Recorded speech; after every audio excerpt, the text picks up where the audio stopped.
اگر تم پیغمبر کی مدد نہ کرو گے تو اللہ ان کا مددگار ہے۔ وہ وقت تم کو یاد ہوگا جب ان کو کافروں نے گھر سے نکال دیا۔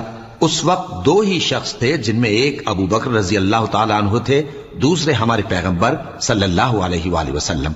جب وہ دونوں غار ثور میں تھے، اس وقت پیغمبر اپنے رفیق کو تسلی دیتے تھے کہ غم نہ کرو، اللہ ہمارے ساتھ ہے۔ تو اللہ نے ان پر تسکین نازل فرمائی اور ان کو ایسے لشکروں سے مدد دی جو تم کو نظر نہیں آتے تھے، اور کافروں کی بات کو پست کر دیا۔ اور بات تو اللہ ہی کی بلند ہے، اور اللہ زبردست ہے، حکمت والا ہے۔ تم ہتھیار تھوڑے رکھتے ہو یا بہت، گھروں سے نکل آؤ اور اللہ کے رستے میں مال اور جان سے جہاد کرو، یہی تمہارے حق میں بہتر ہے، بشرطے کہ سمجھو۔